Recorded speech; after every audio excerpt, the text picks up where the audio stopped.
যারা ইমো ব্যবহার করেন তাদের জন্য আজকের ভিডিও অনেক গুরুত্বপূর্ণ। বন্ধুরা, আজকে আপনাদেরকে দেখাবো কিভাবে ডিলিট করা মেসেজ ফিরে আনবেন।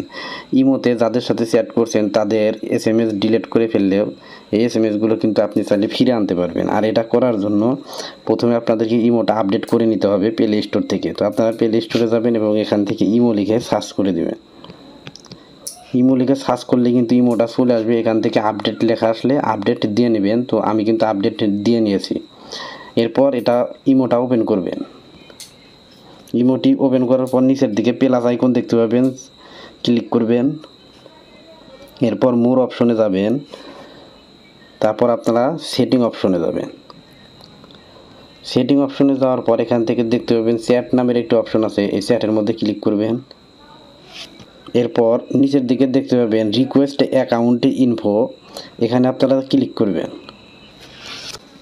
বন্ধুরা, এখানে দেখতে পাচ্ছেন রিকোয়েস্ট অ্যাকাউন্ট ইনফোর নিচে ডাউনলোড ইউর অ্যাকাউন্ট ইনফরমেশন এ জিপ ফাইল, অর্থাৎ এই জিপ ফাইলের মাধ্যমে আপনি কিন্তু এই ইনফরমেশনগুলো ডাউনলোড করতে পারবেন।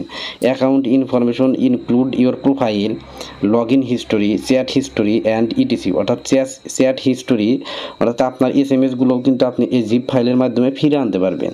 আর এটা করার জন্য এই রিকোয়েস্ট অপশন আছে, এই রিকোয়েস্ট অপশনের মধ্যে ক্লিক করবেন।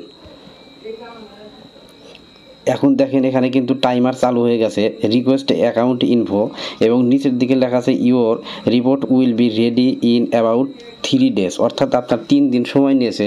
3 দিনের মধ্যে কিন্তু আপনাকে জিপ ফাইলের মাধ্যমে এই এসএমএসগুলো আপনি ফিরে পাবেন। তো বন্ধুরা, ভিডিওটি ভালো লাগলে চ্যানেলটি সাবস্ক্রাইব করে রাখতে পারেন, কারণ আমার এই চ্যানেলটিতে নিয়মিত মোবাইল সম্পর্কিত ভিডিও দিয়ে থাকি। এরকম নতুন নতুন ভিডিও পেতে চ্যানেলটি সাবস্ক্রাইব করে রাখতে পারেন। ধন্যবাদ।